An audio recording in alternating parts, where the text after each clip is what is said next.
신명기 17장 14절부터 17절의 말씀을 중심으로 신뢰라는 제목으로 은혜를 나누겠습니다. 제가 17절까지 읽었습니다만 본문은 20절까지 보셔야 됩니다. 20절까지가 오늘 한 단락으로 끊어져 있는 내용입니다. 우리 교회 표어, 오늘 2026년도 표어 두 번째 단어인 신뢰에 대해서 살펴보고자 합니다. 신뢰 혹은 믿음이라는 단어의 뜻을 모르시는 분은 여기 아무도 안 계십니다. 다 알고 계시죠. 또 무엇을 의미하는지도 알고 있습니다. 우리가 가끔 믿음에 관한 얘기를 또 신뢰에 관한 얘기를 강론을 통해서 들을 때에 보통 이렇게 얘기하죠. 믿음에 대해서 이렇게 하니까 이런 결과가 나왔습니다 라고 하는 식의 형식으로 말씀을 많이 듣고 있습니다. 그래서 우리의 약한 믿음들을 더 강하게 하고자 하는 그런 의도로 이런 말씀을 많이 전하게 됩니다만은 이 단어와 관련되어 있어서 가장 큰 문제는 무엇인가 하면은 과연 신뢰가 가능한가라고 하는 부분입니다. 인간이 하나님을 믿는 것이 가능한가? 지속적으로 하나님을 향한 신뢰를 유지하는 것이 가능한가라는 질문을 오늘 우리에게 던져주고 있다라고 하는 것이죠. 왜냐하면은 언제나 인간은 하나님을 배반해 왔기 때문에 그렇습니다. 아담 이후로 하나님을 향한 인간의 모습은 바로 배반이었습니다. 그런 상황에서도 성경은 늘 우리에게 요구하는 것이 있는데 신뢰, 하나님을 향한 믿음을 요구하고 있더라라고 하는 것이죠. 오늘 본문을 신명기 17장의 말씀을 선택한 이유가 있습니다. 역대기에서 오늘 우리의 성구와 표어를 가지고 왔습니다. 역대기의 모든 내용은 왕들에 관한 내용입니다. 오늘 신명기 안에 왕에 관한 내용이 있기에 이 말씀을 통해서 이 신뢰 문제를 충분히 다룰 수 있을 것이다 판단하여 오늘 이 본문을 선택을 한 겁니다. 신명기 안에 이스라엘 왕 제도에 관한 설명이 나온다라고 하는 것은 굉장히 특이한 것입니다. 왜냐하면은 이스라엘은 여호와 하나님이 통치하시는 나라이기 때문에 그렇습니다. 여호와께서 이스라엘의 왕입니다. 인간 왕이 없이도 통치가 가능한 나라가 이스라엘입니다. 그래서 사사시대는 무정부적인 모습을 혼란스러운 모습을 보여주기는 합니다만은 이스라엘의 가장 알맞은 통치 제도입니다. 하나님의 왕이시고 직접 통치하시는 나라라고 하는 것이죠. 하나님의 왕이시고 통치하시는데 어떻게 인간 왕의 통치에 대해서 말할 수가 있느냐라고 하는 것이죠. 사무엘상을 보시면은 이스라엘 백성이 왕정을 요구하는 그런 단락이 있습니다. 여기는 엇갈린 반응이 두 가지 나타나게 됐죠. 왕정 도입을 요구하는 백성들의 모습과 그 도입을 반대하는 사무엘이라는 선지자의 모습이 나타나게 되는 것이죠. 이스라엘에는 이런 지도자들은 있어야 합니다. 재판장이 있어야 되고 그리고 제사장이 있어야 되고 예언자들이 있어야 됩니다. 여기서 왕은 이들과 성격이 좀 다릅니다. 위에 세 가지 직책들은 당연직이지만은 왕은 그렇지 않습니다. 왕이 세워진 배경은 백성들의 요청에 따라서 마지못한 측면이 강하게 나타나고 있다는 것이죠. 왕과 관련된 이 본문을 보시면은 조건적 허락임을 알 수가 있습니다. 14절에 보시면 이렇게 표현하고 있습니다. 내가 내 하나님 여호와께서 내게 주시는 땅에 이르러 그 땅을 차지하고 거주할 때 만일 우리도 우리 주위의 모든 민족들 같이 우리 위에 왕을 세워야겠다는 생각이 나거든 이런 표현을 쓰고 있습니다. 근데 그럴 상황이 되면은 왕을 요청하게 될 것이다라고 할 때 그때 이런 조건을 하나님이 미리 말씀을 하셨다라고 하는 것이죠. 반드시 동족 가운데 사람을 세워야 한다라고 하는 것이죠. 그리고 이스라엘의 왕이 되는 사람은 16절 17절에 따라서 그 사람은 주변의 나라들의 왕들처럼 정치가가 되어서는 안 됩니다. 왕은 정치 제도의 핵심임에도 불구하고 이스라엘의 왕은 정치가가 아닙니다. 또 군주도 아닙니다. 그리고 군사 지도자도 아니어야 한다라고 얘기를 해주고 있습니다. 매우 독특한 개념을 소개해주고 있습니다. 어떤 사람이 왕이 되어야 하는가, 왕이 된 사람은 어떻게 해야 되는가 18절을 보십시오. 읽지는 않았습니다만 18절 19절에 나오는데 그가 왕위에 오르거든 이 율법서의 등사본을 레위 사람 제사장 앞에서 책에 기록하여 평생에 자기 옆에 두고 읽어 그의 하나님 여호와 경외하기를 배우며 이 율법의 모든 말과 이 규례를 지켜 행할 것이라. 말씀의 종이 되어야 한다라고 하는 것이죠. 정치가가 아닙니다. 군주가 아니고 군사 지도자가 아니고 말씀의 종이 되어야 한다라고 얘기하고 있습니다. 율법을 읽고 배우는 자가 되어야 됩니다. 선지자도 아니고 제사장도 아닌데 하나님 여호와를 경외하는 법을 배워야 한다라고 얘기하고 있습니다. 율법의 모든 말과 규례를 지켜 행해야 된다고 얘기해주고 있습니다. 이유가 있습니다. 왜냐하면은 왕이 되면은 20절입니다. 그의 마음이 그의 형제 위에 교만하게 됩니다. 왕이 되면은 교만하게 되죠. 아마 여기 있는 모든 사람들 왕으로 세워두면은 완장차면은 교만해집니다. 거의 예외가 없습니다. 그리고 왕이 되면은 이 명령에서 떠나 율법서의 명령에서 떠나 좌로나 우로나 치우치게 된다라고 하는 것이죠. 그렇게 되니까 왕은 말씀의 종이 되어야 한다라고 얘기하고 있습니다. 세 번째는 그와 그의 자손이 왕위에 있는 날이 장구하리라. 그의 왕조가 영원할 수 있는 방법이 여기 있기 때문에 이것을 요청하고 있다라고 하는 것이죠. 굉장히 특이한 점은 왕권을 소개하는데 왕에게는 재판권, 사법권이 언급되고 있지 않다라는 점입니다. 물론 훗날에 다윗과 솔로몬이 재판하는 장면이 성경에 소개되고 있습니다만은 이 왕에게는 사법권이 주어져 있지 않습니다. 굉장히 독특한 모습입니다. 오늘날에는 삼권이 분리되어 있습니다만은 이 당시 모든 왕들은 삼권을 다 가지고 있습니다. 독재자들은 이 삼권을 다 쥐고 흔들려고 하는 그런 탐욕에 빠지게 되는 것이 바로 여기 있는 것인데 이스라엘 왕에게는 사법권이 주어져 있지 않다라고 하는 것이죠. 다윗과 솔로몬이 재판을 했던 이 모습은 훗날 이상적인 왕권의 한 모형으로 지혜로운 재판관을 제시하는 것으로 보아야 한다는 것이죠. 즉 메시아의 왕권의 모습을 보여주기 위한 것이다라고 해석할 수 있다라고 하는 겁니다. 그래서 본문에 나타나는 왕에 대한 모습을 정리하면 이렇습니다. 이스라엘 왕은 주변 나라의 왕들처럼 신의 아들이 아닙니다. 천자가 아니다라고 하는 겁니다.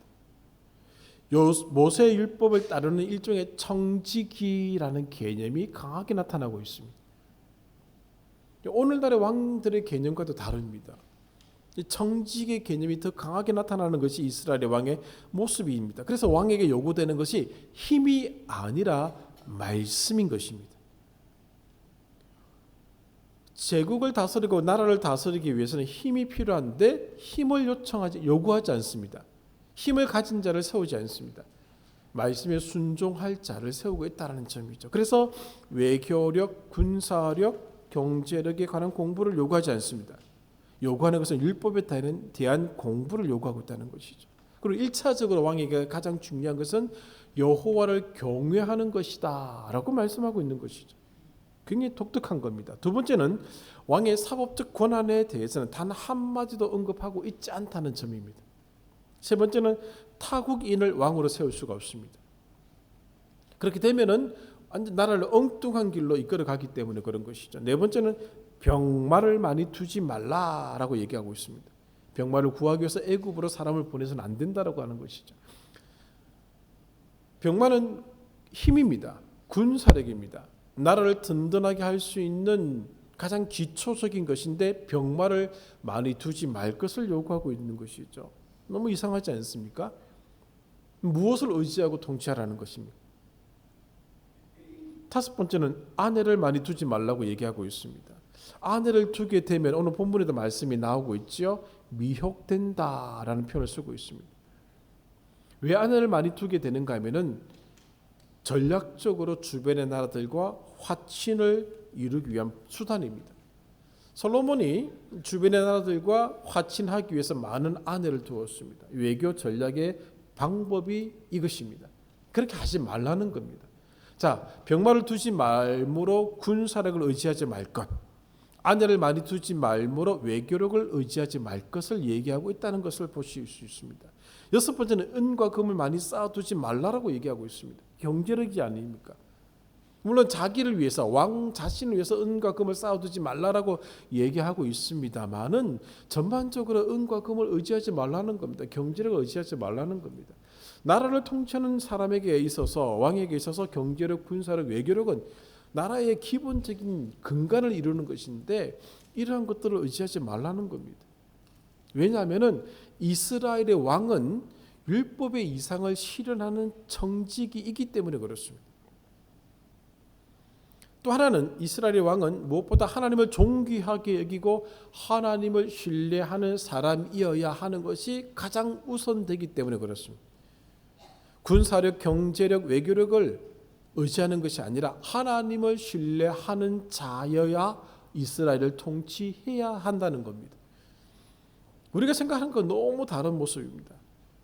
물론 이스라엘의 현실은 그렇지 않았습니다. 이스라엘 대표는 다윗과 솔로몬이 있습니다. 다윗은 많은 아내를 두었습니다. 솔로몬은 더 많은 아내를 두었습니다. 1000명 가까운 아내를 둔 사람입니다. 다윗 시대에 많은 은과 금을 모았습니다. 물론 성전을 짓겠다는 명분이 있었습니다만은 은과 금이 많았습니다. 솔로몬 시대에는 은을 거리의 덜처럼 여겼습니다. 엄청난 부가 그 시대의 상징이었습니다. 다윗은 힘의 논리를 주장하다가 큰 징계를 받았습니다. 사무엘의 24장입니다. 솔로몬의 경우에는 위의 금지 사항들을 모두 다 어긴 사람입니다. 그만큼 하나님을 경외하고 신뢰한다는 게 어렵다는 겁니다. 왕의 자리에서 하나님을 신뢰하고 하나님을 경외한다는 것이 그처럼 어렵다는 겁니다. 그래서 왕들에 관계된 본문을 통해서 신뢰의 문제를 살펴보아야 하는 이유가 바로 거기에 있는 겁니다. 왕들은 조금만 눈을 돌려도 교만하게 할 것이 쫙 깔려져 있습니다. 그래서 오늘 이 본문을 가지고 우리에게 이런 질문을 할 수가 있는 겁니다. 여러분 진짜 하나님을 신뢰하십니까? 진짜 하나님을 신뢰하시고 계십니까?를 묻고 있는 건지. 전에 우리가 읽었던 책이 있습니다. 물론 다 읽지는 않았겠습니다만 자크 엘러리 썼던 하나님이냐 돈이냐는 책이 있습니다. 이 책은 돈의 지배당한 세상을 보여주고 있습니다. 왜 돈이 세상을 지배했겠습니까? 인간이 돈이라는 가장 큰 힘을 신뢰하고 있기 때문에 돈이 세상을 지배하게 된 겁니다. 현실은 돈이 신성한 영역으로 분류되고 있는 종교의 영역까지 지배했습니다. 지배하고 있습니다. 이는 하나님을 신뢰해야 할 신자들이 하나님을 밀어내고 돈을 더 신뢰하고 있기 생긴 결과입니다. 돈이 없으면 아무것도 할 수 없는 게 세상의 원리이고 현실입니다. 이 현실이라는 말이 굉장히 무섭죠. 신앙이란 말보다 더 무서운 게 현실입니다. 정치, 경제, 문화, 외교, 스포츠, 군사 모든 영역에 돈이 다 필요합니다. 종교의 영역도 마찬가지입니다. 스포츠 사실 돈이 핵심이지 않습니까? 돈이 핵심이에요. 문화도 돈이 핵심이 다 돈이에요. 돈과 연관되지 않는 거 아무것도 없어요. 정치 다 돈입니다. 문제는 돈이 목적이 되어버렸다는 겁니다. 수단이 아니고. 사실 우리는 돈을 신뢰하지 하나님을 신뢰하지 않습니다. 이렇게 말씀드리면 기분이 나쁘실지 몰라도 사실입니다. 예를 들어서 말씀드립니다. 다윗의 아들 압살롬에게 쫓겨다녔습니다. 그가 압살롬 사후에 다시 돌아왔을 때 했던 행동이 사무엘하 24장에 나타납니다. 인구조사입니다. 어떤 성격의 인구조사인가 하면은 누가 자기를 반역할 것인지 누가 자기를 지지할 것인지 살펴보는 인구조사입니다. 군대의 힘을 자기의 곁에 두고자 하는 인구조사였습니다. 다윗을 지켜줄 병력을 조사한 겁니다. 다윗이 의지할 대상을 정비한 인구조사였습니다. 그래서 하나님이 징벌하셨던 겁니다. 다윗이라고 할지라도 험한 고난 뒤에 힘을 신뢰하는 모습으로 추락한 모습을 보여주고 있는 장면입니다. 하나님께서 솔로몬을 세우실 때, 왕으로 세우실 때 요구하셨던 것이 있습니다. 황금의 시대를 만들라라고 하는 것이 아니었습니다. 하지만 솔로몬은 이스라엘을 당대 최고의 부국으로 만들었습니다. 결국 어떤 나라로 만들었는가 하면은 황금을 신뢰하는 나라로 만들고 말았습니다. 그는 외교를 신뢰했던 사람입니다. 그래서 수많은 아내를 둔 겁니다. 그렇게 많은 아내를 두면서 외교적으로 다른 나라와 평화의 시대를 구가한 겁니다. 외교를 신뢰한 겁니다. 솔로몬 시대의 병마 창고가 지금도 고고학적으로 발굴되고 있습니다. 얼마나 거대했으면 발굴되겠습니까? 병력을 신뢰한 겁니다. 여러분, 하나님을 신뢰한다고 얘기하시지만은 저와 여러분들의 마음속에는 돈을 신뢰하는 것이 더 강하게 자리 잡고 있다는 것을 부정하지 마십시오. 그게 우리의 모습입니다. 그래서 다시 질문을 만들어 드리는 겁니다. 하나님을 정말로 신뢰하십니까? 정말 우리에게 믿음이 있습니까? 라고 물을 수 있다라고 하는 것입니다. 시편 20편을 보시면은 왕들이 전쟁에 출전할 때에 했던 기도의 내용이 시편 20편에 실려져 있습니다. 어떤 전쟁이 될지 아무도 모릅니다. 군대의 힘을 가지고 나갔습니다만 그 군대의 힘으로 저쪽의 군대의 힘을 이겨낼지 아무도 모르는 겁니다. 팽팽한 겁니다. 다윗과 골리앗이 싸웁니다. 누가 이기겠습니까? 결론을 알고 있는 우리들은 다윗이 이긴다고 얘기하지만은 모르는 겁니다. 다윗이 어린 소년 다윗이 했던 말을 기억하실 것입니다. 너는 칼과 창으로 나오느냐? 나는 만군의 여호와의 이름으로 나간다라고 얘기합니다. 여러분, 무엇이 이길 것 같습니까? 골리앗의 창과 칼이 이길 것 같습니까? 아니면은 여호와의 이름을 가지고 나간 다윗이 이길 것 같습니까? 신앙이 이길 것 같습니까? 돈이 이길 것 같습니까? 그걸 묻고 있는 겁니다. 모르는 장면입니다. 시편 20편 1절을 보면 이렇게 시작합니다. 환난 날에 여호와께서 내게 응답하시고, 환난 날, 전쟁의 날입니다. 승패를 알 수가 없습니다. 그때 시인이 이렇게 기도합니다. 7절, 20편 7절. 어떤 사람은 병거, 어떤 사람은 말을 의지하나 우리는 여호와 우리 하나님의 이름을 자랑하리로다. 어린 소년 다윗이 나갈 때에 골리앗 앞에 나갈 때 했던 말과 똑같은 내용을 얘기하고 있습니다. 돈으로 해결할 수 없는 문제에 다다르기 전에는 하나님을 찾지 않는다라고 하는 겁니다. 돈을 신뢰하고 있는 그 신뢰가 무너지지 않으면은 하나님을 신뢰하는 대로 돌이키지 않는다는 겁니다. 돈으로 할 수 없는 일이 생겨야지만이, 힘으로 할 수 없는 일이 생겨야지만이 하나님을 신뢰하지, 그렇지 않을 때에는 하나님을 신뢰하지 않습니다. 그래서 오늘 이 시편 20편의 시인은 노래하고 있는 것이죠. 환난 날에 여호와께서 내게 응답하시기를 원합니다. 우리의 왕이 출전하고 있습니다. 우리의 아들들이 출전합니다. 승패를 알 수가 없습니다. 그래서 우리는 사람이 의지하는 병거와 병마를 의지하지 않습니다. 우리는 우리 하나님 여호와를 의지할 것입니다. 라고 기도하는 겁니다. 이 시편은 33편과도 연관됩니다. 33편도 마찬가지입니다. 16절에 많은 군대로 구원 얻은 왕이 없으며 용사가 힘이 세워도 스스로 구원하지 못하는도다. 구원하는 데에 군마는 헛되며 군대가 많다 하여도 능히 구하지 못하는도다. 왜 그렇습니까? 이유를 설명해 주고 있습니다. 여호와께서 창조주이시기 때문에 그렇습니다. 33편 7절과 8절이 그것을 얘기해 주고 있습니다. 역사의 주인 하나님이시다, 그 말이죠. 두 번째는 시편 33편 11절에 여호와의 계획은 영원히 서고 그의 생각은 대대에 이르리로다.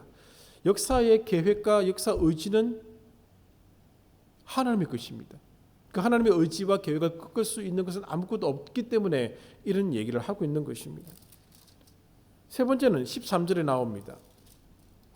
여호와께서 하늘에서 굽어보사 모든 인생을 살피시며, 인생을 살피시는 분은 여호와 하나님이시지 인간이 아니기 때문에 그런 것이죠. 그리고 20절에 이런 말씀이 있습니다. 여호와만이 도움과 방패가 되십니다. 우리 영혼이 여호와를 바라며 그는 우리의 도움과 방패시로다. 그래서 군대에 의지하지 않겠다라고 얘기를 하고 있는 것입니다. 우리는 무엇을 의지하고 있는가, 무엇을 신뢰하고 있는가를 오늘 이 본문들이 얘기해 주고 있는 것이죠. 진짜 하나님을 신뢰하십니까? 언제가 읽었던 책에 있는 글입니다. 어떤 책에서 읽었는지 기억을 잘 못했습니다. 노트에 이게 쭉 적어둔 걸 옮겨왔습니다. 천천히 한번 읽어드리겠습니다. 종교는 인간이 품고 있는 이기심이라는 문제가 자동적으로 해결되는 장소가 아닙니다. 여러분, 예수 믿었다고 해서 예배당에 앉아 있다고 해서 오늘 우리 속에 있는 이 인간의 탐욕이나 이기심이 저절로 해결되는 게 아닙니다. 종교야말로 인간의 교만과 하나님의 은혜가 마지막까지 격전을 벌이는 전쟁터입니다. 싸우는 장소다 그 말이죠. 하나님이 이기시냐 내가 이기느냐 싸움을 하고 있는 것이죠. 인간의 교만이 승리하게 되면은 종교는 수단이 됩니다. 목적이 아닌 수단이 됩니다. 그러나 그 전쟁터에서 하나님이 이기시게 되면, 내가 나의 교만을 버리고 하나님께 항복하게 되면은 그때부터 내가 의지했던 것에서부터 벗어날 수 있는 길이 열리게 되는 겁니다.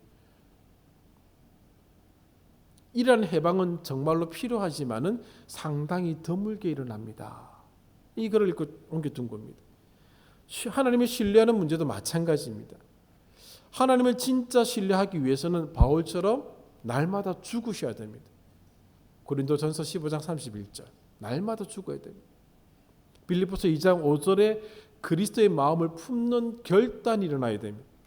빌립보서 2장 21절 내게 사는 것이 그리스도니 내게 죽는 것도 유익하다는 고백 없이는 하나님을 신뢰한다는 것은 불가능합니다. 그리스도의 마음을 내가 품고 내가 그리스도를 위해서 죽을 수도 있다는 결단 없이, 그 고백 없이는 하나님을 신뢰할 수 없다는 겁니다. 하나님을 신뢰하는 것은 정말로 필요하지만 상당히 드물게 일어나는 현상이라고 말씀을 드릴 수밖에 없습니다. 그래서 우리는 올 한 해 신뢰하는 모습을 찾아가는 겁니다. 정말 내가 하나님을 신뢰하고 있는지를 보셔야 됩니다. 예배당에 앉아있고 예수 그리스도 이름으로 기도한다고 해서 다 믿는 자가 아닙니다. 이 옷을 입고 있다고 해서 믿는 자가 될 수는 없는 겁니다. 진짜 하나님을 신뢰하셔야 됩니다. 그러기 위해서는 우리 인생의 격전의 전쟁터에서 하나님께 항복하셔야 됩니다. 내게 사는 것이 그리스도라는 고백이 나와야지만이 그것이 비로소 가능해지는 겁니다. 이 싸움을 우리가 해나가는 것이죠. 2026년의 시간은 결코 쉽지가 않습니다. 겸비하는 것도 어렵습니다. 신뢰하는 것도 쉽지가 않습니다. 그러나 그렇게 해야지만이 여호와께서 나의 힘이 되시는 것을 확인할 수 있는 겁니다.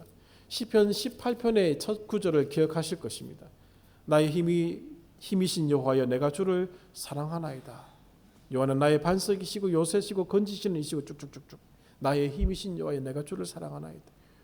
이게 가능하기 위해서는 하나님을 정말로 신뢰하셔야 됩니다. 다윗도 솔로몬도 실패했던 자들입니다. 할 수 있습니다. 가능성을 보여주는 구절이 오늘 새벽에 있었습니다. 한 구절 읽어드리고 마칩니다. 욥기 오늘 1장을 읽었습니다. 31장 24절 25절. 만일 내가 내 소망을 금에다 두고 순금에게 너는 내 의뢰하는 바라 하였다면, 만일 재물의 풍부함으로 손으로 얻은 것이 많음으로 기뻐하였다면, 욥은 그렇게 하지 않았다는 겁니다. 욥은 금을 의지하지 않고 순금을 신뢰하지 않았습니다. 하나님을 신뢰했던 사람입니다. 가능하다는 것을 보여주고 있는 사례입니다. 우리도 그렇게 할 수 있습니다. 그리스도의 마음을 품으십시오. 내게 사는 것은 그리스도니 내게 죽는 것도 유익하다는 믿음을 가지십시오. 그러면 하나님을 신뢰하게 됩니다. 그 길을 걸어갈 수가 있습니다. 날마다 주님 앞에서 죽으십시오. 탐욕을 죽이십시오. 나를 죽이십시오. 그때 하나님을 신뢰하게 되는 것입니다. 그때 진짜 의지해야 될 것이 정치도 아니고 군사도 아니고 경제도 아님을 알게 되는 겁니다. 그 신뢰의 과정이 2026년 한 해 동안 펼쳐지는 은혜가 우리 가운데 있기를 간절히 소망합니다.